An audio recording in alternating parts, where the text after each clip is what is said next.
Hello friends. आज की इस वीडियो में हम देखेंगे एक्सेल में किसी भी डेटा पर VLOOKUP फंक्शन का यूज़ हम कैसे कर सकते हैं। So without wasted any time let's jump into the video. जैसा कि आप देख सकते हैं फ्रेंड्स, हम एक्सेल की शीट पर आ चुके हैं जिसके अंदर हमारे पास डेटा गिवन है जिसको मैंने शीट 1 का नाम दिया है। इस डेटा में बेसिकली हमारे पास एक मार्कशीट है जिसमें सभी स्टूडेंट्स के नाम गिवन है, क्लास गिवन है, सेक्शन है, सब्जेक्ट्स गिवन है एंड उन सब्जेक्ट्स में जितने भी मार्क्स स्टूडेंट्स ने गेन की है उन सबके टोटल मार्क्स गिवन है एंड उनकी परसेंटेज भी इसमें गिवन है। अब सपोज स्टूडेंट्स हम एग्जांपल लेते हैं। फॉर एग्जांपल हमें इस डेटा में से सिर्फ और सिर्फ एक नेम कॉलम चाहिए एंड हम चाहते हैं कि उन सभी स्टूडेंट्स के नेम के सामने हमें उन सबके टोटल मार्क्स प्रोवाइड हो जाए और उनकी परसेंटेज भी हमें प्रोवाइड हो जाए। तो फ्रेंड्स आप देख सकते हैं इस डेटा को मैंने नाम दिया शीट 1 का एंड जो डेटा हमें चाहिए उस डेटा को मैंने नाम दिया शीट 2 का, ताकि हम इजीली अंडरस्टैंड कर सकें। सो फ्रेंड्स अब मुझे शीट 2 में डेटा चाहिए, एक नेम कॉलम, टोटल कॉलम और एक परसेंटेज कॉलम। तो इसको लेने के लिए हम यहाँ पे यूज करेंगे VLOOKUP का फॉर्मूला। तो सबसे पहले हम नेम वाले कॉलम में किसी भी सेल पर क्लिक करते हैं। सेल पर क्लिक करने के बाद हमें यहाँ पे टाइप करना है इक्वल का साइन। इक्वल का साइन टाइप करने के बाद हमें यहाँ पे टाइप करना है VLOOKUP। VLOOKUP टाइप करने के बाद हमें यहाँ पे लगाना है ब्रैकेट। ब्रैकेट के बाद आप देख सकते हैं फ्रेंड्स हमारे सामने एक ये फॉर्मूला पैरामीटर्स यहाँ पे शो हो रहे हैं। बेसिकली ये पैरामीटर्स हमें ये बताते हैं कि किसी भी फॉर्मूले को फुलफिल करने के लिए, किसी भी फॉर्मूले को अप्लाई करने के लिए हमें इन सभी पैरामीटर्स को फुलफिल करना होगा। तो सबसे पहला जो पैरामीटर है इस फॉर्मूले में हमसे क्या मांगा गया है, हम ये देख सकते हैं लुकअप वैल्यू। अब फ्रेंड्स हमें समझने वाली बात यह है कि लुकअप वैल्यू बेसिकली होती क्या है। लुकअप वैल्यू का मतलब बेसिकली क्या होता है, एक ऐसी वैल्यू जिस वैल्यू के सामने जो भी डेटा हम चाहे वो डेटा क्या हो जाए, हमें शो हो जाए। तो जैसा कि हम देख सकते हैं फ्रेंड्स, अगर मैं यहाँ पे नेम वाले कॉलम, नेम वाले सेल पे VLOOKUP फॉर्मूला लगाऊं तो सबसे पहले लुकअप वैल्यू में क्या लूंगा। तो लुकअप वैल्यू लेने के लिए हम चलते हैं शीट नंबर 1 पे। शीट नंबर 1 पे जैसा कि आप देख सकते हैं नेम वाला जो कॉलम है जिसका कॉलम नंबर अल्फाबेट क्या है C। तो जो C वाला कॉलम है उसमें बेसिकली क्या है, सभी स्टूडेंट्स के नेम शो है, नेम गिवन है। तो हम यहाँ पे A वाले सेल पे क्या करेंगे, क्लिक कर देंगे। जैसे ही क्लिक करेंगे तो सब उसके बाद हमें क्या करना पड़ेगा, कोमा टाइप करना पड़ेगा। कोमा टाइप करने के बाद अब हमसे पूछा गया है फॉर्मूले में, जैसे कि हम देख सकते हैं टेबल एरे।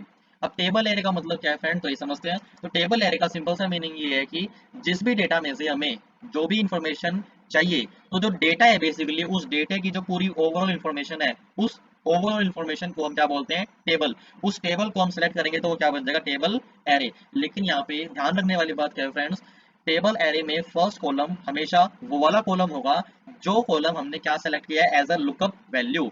अब फॉर एग्जांपल हमने इस वाले फॉर्मूले में लुकअप वैल्यू हमने क्या सेलेक्ट करी है, C कॉलम। तो जब भी हम टेबल एरे को सेलेक्ट करेंगे तो टेबल एरे में सबसे पहला कॉलम कौन सा होगा, C कॉलम। तो जैसे कि हम देख सकते हैं टेबल एरे को हम सेलेक्ट कर रहे हैं और ये हमने पूरी टेबल एरे को सेलेक्ट कर दिया। जैसे कि हम देख सकते हैं C5 से लेकर हमने L13 तक क्या कर दिया, हमने टेबल एरे को सेलेक्ट कर दिया। तो इसके बाद हमें क्या करना है, कोमा टाइप करना है। अब कोमा टाइप करने के बाद हमसे पूछा गया है कॉलम इंडेक्स नंबर। अब कॉलम इंडेक्स नंबर क्या होता है फ्रेंड्स, ये समझने वाली बात है।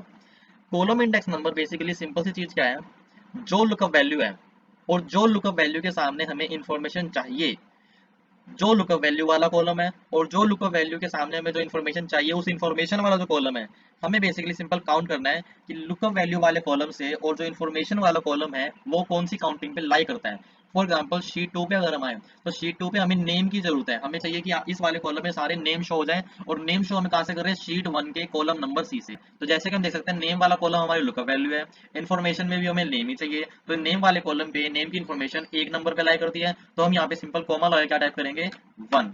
यहाँ पे सिंपल हम कोमा लगा के टाइप करेंगे 1।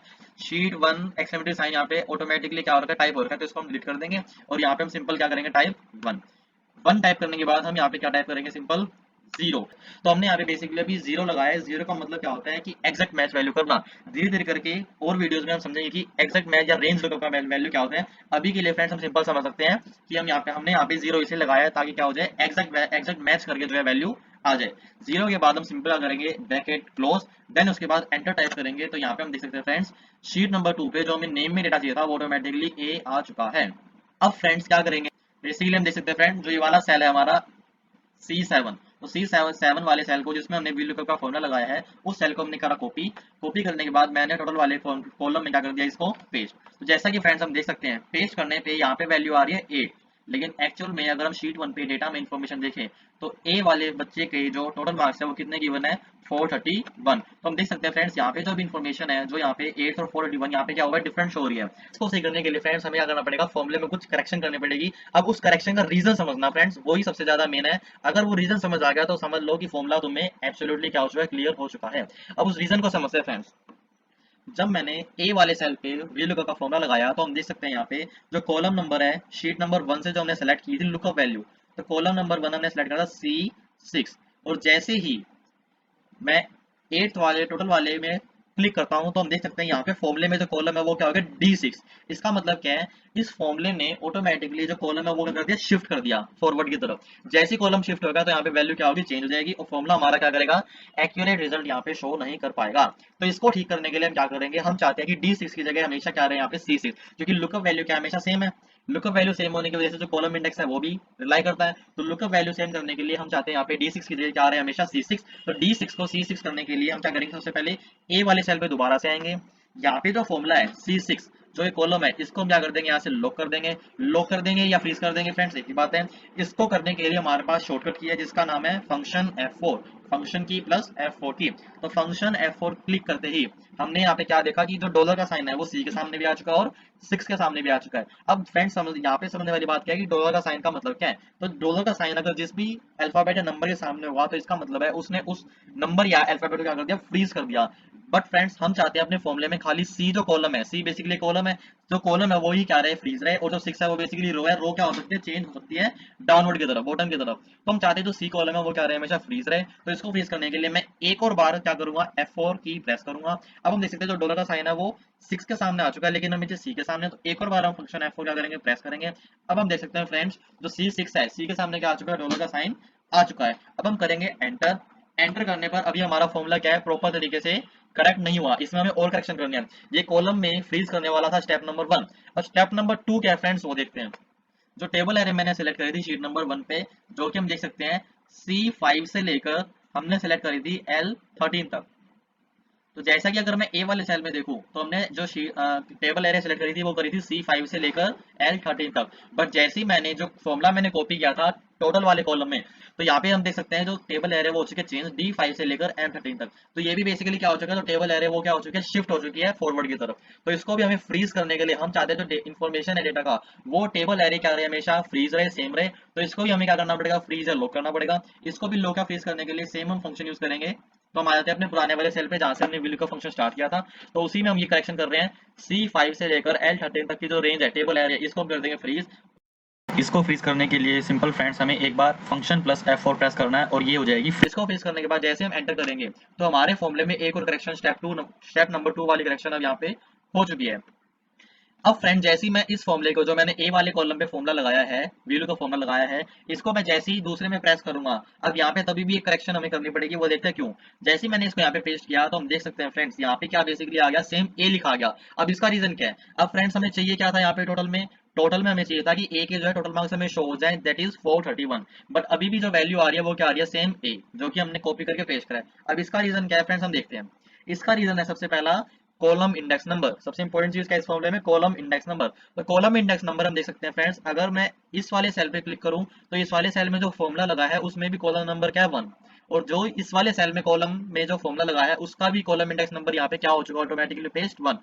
बट फ्रेंड्स क्या हम कह सकते हैं, नेम वाली जो लुकअप वैल्यू थी, हमें कॉलम इंडेक्स नंबर कौन सा चाहिए होता है, नेम जो लुकअप वैल्यू है, और जो इन्फॉर्मेशन जो हमें चाहिए जिस कॉलम की, उसकी हमें लुकअप वैल्यू से कौन सी काउंटिंग पे लाई कर रहा है वो हमें चेक करना होता है। तो हम देख सकते हैं फ्रेंड्स ये हमारी लुकअप वैल्यू है, टोटल हमारी इन्फॉर्मेशन वाली वैल्यू है, कॉलम है। तो हम काउंट करेंगे नेम से टोटल तक कौन सी काउंटिंग में लाई करता है, और नेम को हम क्या नाम देंगे, 1। तो नेम 1, फिर 2, 3, 4, 5, 6, 7, 8, 9। तो हम देख सकते हैं फ्रेंड जो टोटल वाला कॉलम है लुकअप वैल्यू से 9 नंबर की काउंटिंग पे लाई कर रहा है। तो हम सिंपल क्या करेंगे, अपने फॉर्मूले में यहाँ पे 1 की जगह हम यहाँ पे क्या टाइप कर देंगे, 9। और जैसे हम एंटर करेंगे तो फ्रेंड्स हम देख सकते हैं यहाँ पे एग्जैक्ट वैल्यू हमें शो हो जाएगी। तो जैसे ही मैंने एंटर किया फ्रेंड तो यहाँ पे वैल्यू क्या आ गई, 431।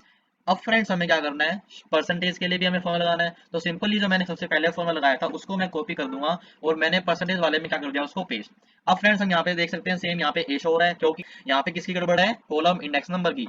अब हम देख सकते हैं फ्रेंड शीट 1 में जो परसेंटेज वाला कॉलम है ये लुकअप वैल्यू से कौन सी काउंटिंग पे लाई कर रहा है, तो हम देख सकते हैं फ्रेंड्स काउंट कर 1 2 3 4 5 6 7 8 9 10। तो हम देख सकते हैं फ्रेंड्स ये कौन सी काउंटिंग पे लाई कर रहा है 10 पे।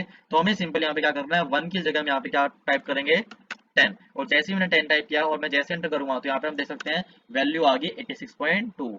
अब फ्रेंड्स हमें चाहिए कि पूरा टेबल मेरे पास यहाँ पे शो हो जाए, कि सभी स्टूडेंट्स के नाम मेरे पास यहाँ पे शो हो जाए, टोटल मार्क्स उनके शो हो जाए और परसेंटेज उनके क्या हो जाए शो। तो फ्रेंड्स इसको करने के लिए हमें क्या करना पड़ेगा, ए वाले सेल को हम सेलेक्ट करेंगे, यहाँ पे प्लस का साइन आ जाएगा, प्लस के साइन आने के बाद हमें सिंपली क्या करना है, ड्रैग करना है बॉटम की तरफ, और जैसे ही मैं ड्रैग करूंगा तो यहाँ पे ऑटोमेटिकली जो सारे स्टूडेंट्स के नाम है वो ऑटोमेटिकली क्या हो जाएंगे, फिल हो जाएंगे। सेम ऐसे टोटल वाले कॉलम को हम ड्रैग कर सकते हैं और सेम ऐसे ही हम परसेंटेज वाले कॉलम को ड्रैग कर सकते हैं। तो देख सकते हैं फ्रेंड्स इसी के साथ जो है हमने VLOOKUP फॉर्मूले का यूज करके अपनी ऑटोमेटिक एक टेबल यहाँ पे डेटा यहाँ पे हमने फॉर्म कर लिया है। अब फ्रेंड्स यहाँ पे एक बात आती है इंपॉर्टेंट, कि जो कॉलम इंडेक्स नंबर है, अगर सपोज करो हमारे पास डेटा काफी ज्यादा है, मेरे पास यहाँ पे कॉलम क्या काफी ज्यादा है, तो उन सभी कॉलम को अगर मैं मैनुअली टाइप करूँ कॉलम इंडेक्स नंबर, तो वो क्या हो जाएगा, बेसिकली टाइम कंज्यूमिंग प्रोसेस हो जाएगा। अब उसको टैकल करने के लिए हमारे पास एक दूसरा सोल्यूशन है, काफी इंटरेस्टिंग सोल्यूशन है। उस सोल्यूशन को हम आने वाली वीडियोस में समझेंगे। तब तक के लिए tata bye bye, thank you everyone, have a nice day.